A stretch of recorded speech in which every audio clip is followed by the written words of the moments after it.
Hey, what up? It's Brad with Home Love Construction. And in this video, I want to talk about this thing that I keep hearing about people thinking that construction costs are going down in 2023. And the reason I wanted to make a video about this is because I'm hearing this from a lot of people. And I don't want to make this video to say, you're wrong and I'm right. I want to make this video just to go through a logical explanation of, look, for me, it doesn't matter whether the construction costs go up or down. Like, people are going to do remodeling and new construction and repairs and all that stuff. At Home Love Construction, we pick up business from all ranges, because we have our franchise program, you know, where we can bring in more like handymen and we feed them with those leads. We have our main division where we do you know, the custom builds and stuff like that as well. So, and then we really actually, we're reaching for, I mean, we're doing a couple, we haven't cracked $1 million remodel yet, but we've got two or three in the pipeline that look pretty good, to where I think we're going to crack $1 million in one project this year. So just to, I tell you that just to preface, I've already recession-proofed our business, so whatever happens, it doesn't matter to me. But I'm going to tell you why I think, this is one man's opinion, you know, why I think that construction costs will not go down in 2023, but they'll continue to rise over the next decade. You know, they may go flat for a while, but I just don't see them ever actually going down. And here's the simplicity of why. Construction is done by normal, everyday people, right? And if a guy has to make 20 bucks an hour for 40 hours a week, $800 a week, I don't know many people who can even live on that. You know, they probably have to live in a trailer, or a, you know, a pretty low rent place. They definitely don't own a home if that's what they're making. But unless, you know, maybe they have a spouse who's a higher earner, but whatever. So you have people who, let's say he makes 20 bucks an hour, right? What is he actually spending that $20 an hour on? I mean, he's probably spending it on bread, eggs, milk, baby formula, diapers, toilet paper, you know, paper towels, basic clothes, work clothes, boots. And if you look at that, most construction people, they, you know, and this is something that at Home Love Construction, I'm actually working really fucking hard. Pardon my French, but I'm working my ass off to try to change this, because I don't think that this should be this way. But most construction people, they're kind of just getting by, and all of their expenses come down to the basics.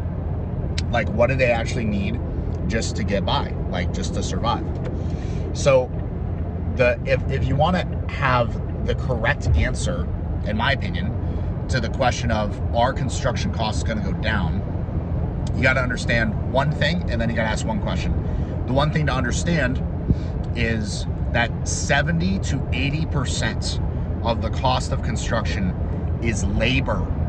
It's not mostly materials, unless there are some exceptions, countertops, cabinets, really the high-end finish stuff, that can be more labor than materials. But if you're going to build a house, 70% of the cost of building that house is labor. It's not materials.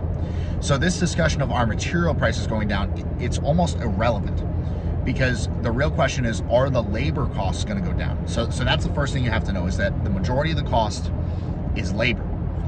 Then the second thing, the question that you got to ask yourself is, are the basic things that those people are spending their money on, are those things going to go down in cost?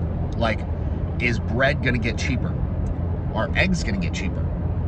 Is chicken and beef going to get cheaper? And I just can't see that. I just don't see it happening in my life. I mean, I'm only 30 years old, right? But in my lifetime, I've never seen that go down. You know, like when I was a kid, and my mom would shop for you know, me, my sisters, her, and my dad. Oh, actually, she had a daycare as well. She would spend like 150 bucks at a trip to the grocery store Like, I'm talking like going to like Winn-Dixie or something. I'm in Florida. And she'd spend 150 bucks at the grocery store, and she would get a lot of food. I mean, that cart was loaded. It was overflowing. I always used to think it was so funny how she would just pack so much, but I realize now she had to feed 10 kids lunch every day, so that's why. But she'd spend 150 bucks on all her groceries. She would get reimbursed. So she didn't make very much money, but she would get reimbursed by like some state program that pays for the kids' lunches or whatever. But she'd spend 150 bucks and it'd be like 100 meals worth or something ridiculous like that, because it was a week for 10 kids plus her family. So I go to the grocery store with my wife, and we go to Publix, you know, which is a little step up from Winn-Dixie, but we can't get out of there. So just feeding us and getting our basic groceries for us and our baby, our 6-month-old, we can't get out of there under $200. Like it just doesn't happen. So with that in mind, just ask yourself, are the basic costs of things gonna go down, or are they gonna go up?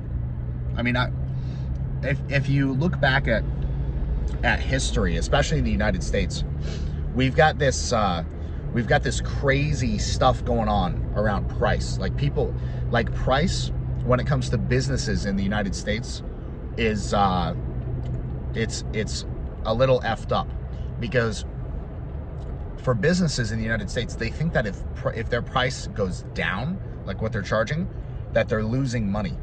And I mean, that might be the case, but like if you take like farmers, for instance, right?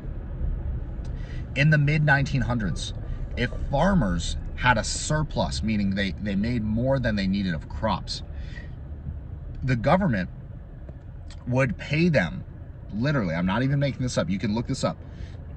I learned this in history class, so you know it's real. But seriously, there are textbooks about this, and I learned in economics and in history both. I learned this in history and economics class, and the thing that I learned is when farmers grew too much of their crop, they got paid to either destroy the surplus or grow less. Now, that's by the way, that's what farming subsidies are.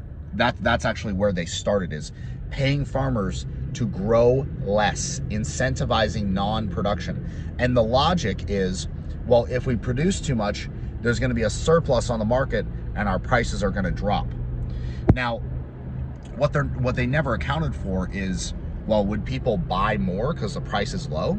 And would we actually sell more because people like could afford to buy more and maybe they would want to stock up? That conversation was never had, you know, so whatever. But the simplicity of it is, when prices look like they're going to go down, the US government has a tendency to step in and stop that from happening. If you just look at history, that's just what happens. In 2008, the thing that was the terrible thing that happened is housing prices went down. That's actually, and I know people are going to jump on here and be like, hey, if you disagree with that statement that something else happened in 2008, leave a comment below. I'd love to hear what you have to say about it. But the simplicity is, housing prices went down. That was what happened in 2008.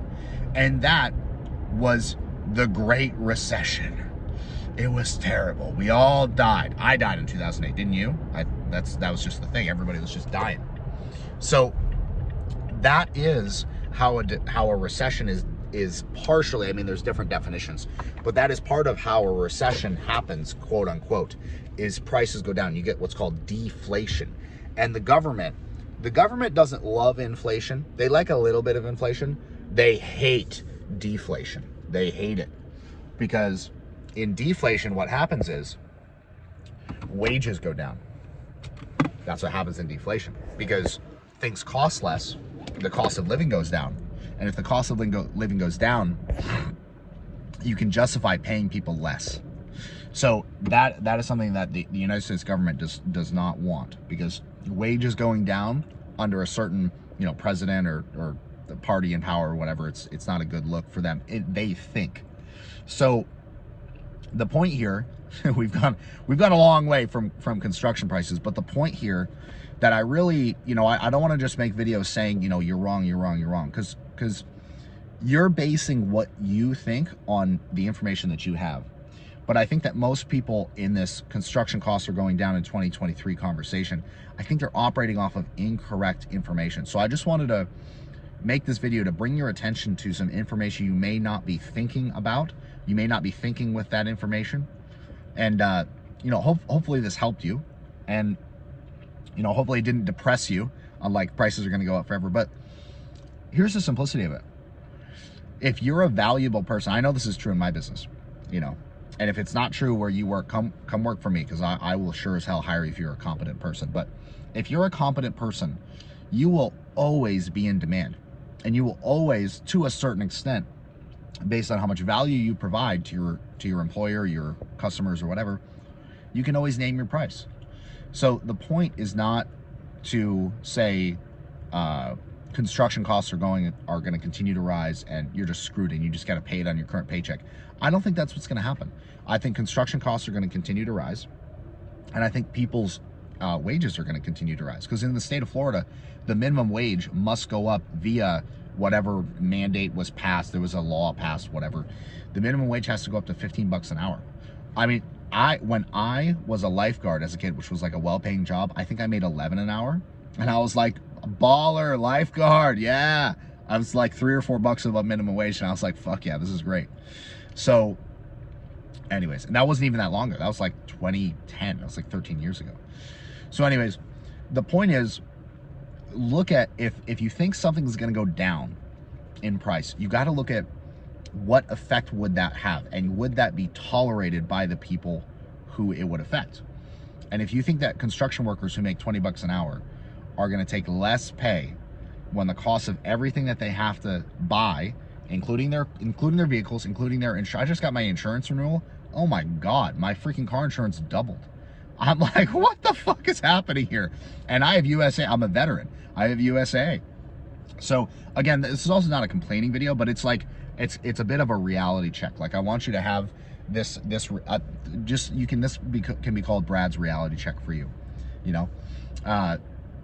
But I want to give that information. If you agree with this, leave a comment below. If you disagree, leave 2 comments below and dislike it as well. And if you like this video, like it. And if you're a contractor, you know, because most people watch this are probably not contractors, but if you are a contractor and you want help with this, like you're like, dude, construction costs are going to continue to go up. I feel like I'm screwed. People aren't going to buy. That's not how it's going to go. But that is how it'll go if you're not prepared and you don't have the right tools to handle it. So over the last 2 years of construction costs skyrocketing, I have tripled the size of my business, and I've 4 times the number of employees, 3 times the amount of revenue in Home Love Construction. So if you're a contractor, I can help you do that same thing. The costs are going to continue to rise. You have to know how to handle people when they freak out over the cost. If you want help with that, just email the email in the about page and just say, I need help, I'm a contractor, and we'll hook you up. I got some awesome stuff that we're about to release. It's basically, I'm testing it and kind of refining it right now, as far as like, you know, the information, and refining exactly what you need to know, because I don't want to overload people with too much, but I want to make sure it's enough so that they can really get something out of it. So if you're a contractor, just email the email in the about page. I have something that will help you tremendously. If you're interested in that, again, the email in the about page. If you haven't already, hit the subscribe button below. Again, if you disagree with this, leave a comment. Let me know. I would love to know, what are the opposing arguments here. You know, I'm not a closed-minded person. I'm also not an open-minded person. But more about that in a later video. But I'd love to know what you think about this, what your honest opinion is. Leave a comment below. If you liked it, hit the like. If you disliked it, hit the dislike. Thank you for watching, and I'll see you in the next vid. And subscribe. Peace.